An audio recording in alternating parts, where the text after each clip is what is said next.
Iranians chanting "Death to America" and waving "Down with the USA" flags, taking over the streets of Tehran after Operation Midnight Hammer. Iran's president even seen at one of these protests condemning U.S. strikes on Iran's nuclear sites. Deputy Director of the U.S. Office of the National Council of Resistance of Iran, Alireza Jafarzadeh, joins me now. Alireza, great to see you as always. These protesters are what the regime in Iran wants us to see. But what are you hearing from your sources as to how the majority of Iranians actually viewed these strikes?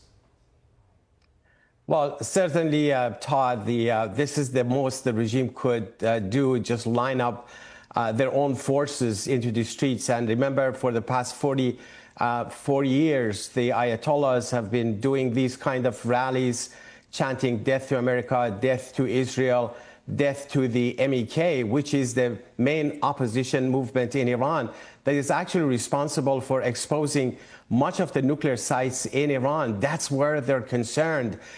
The regime is benefiting at this time because everyone is so focused on the situation of the war and everything. But they know once the war ends, the population have rejected this regime over the years. The mullahs benefited from the policy of appeasement. When we exposed these nuclear sites in Natanz, in Fordo, in so many other sites, the world had a chance to stop them. They didn't. They gave them concessions. They gave them money. They legitimized the whole program.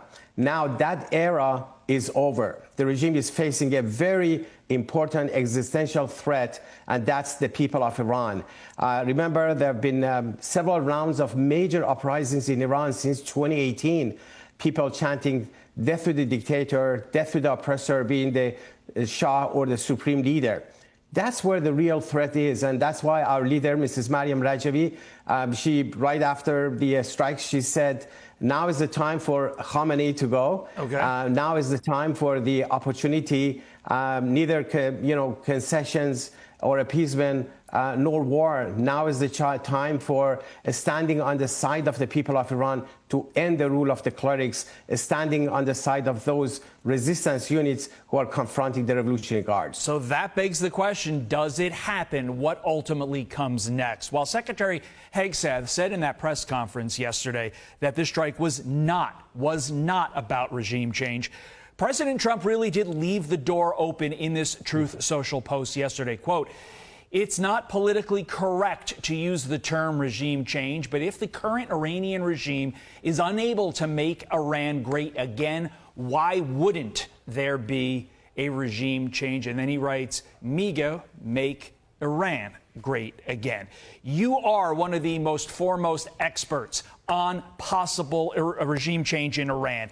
Do you expect it to happen ultimately now following these strikes?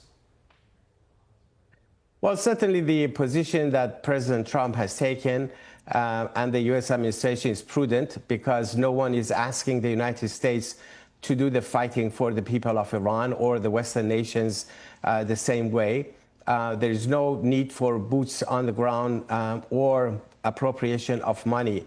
Unfortunately, the policy in the past 30 years has been exactly the opposite, giving pallets of cash to the mullahs, legitimizing the regime, neglecting or rejecting the people. Now the situation has turned.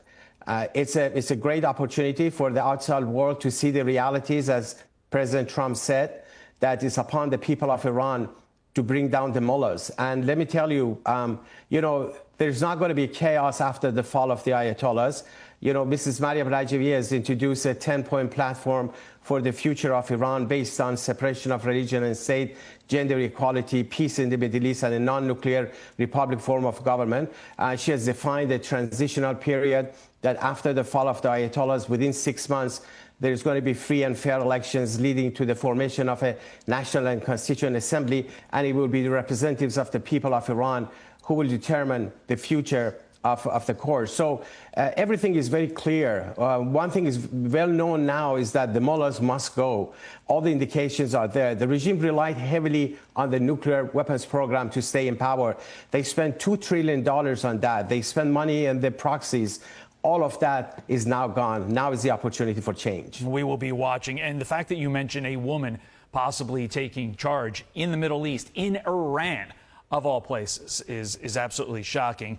Before we let you go, about 3 hours ago, the Iranian deputy foreign minister said, quote, "We will continue uranium enrichment. No one can tell us what to do," sounding like my 5-year-old. Can the regime back up that bluster?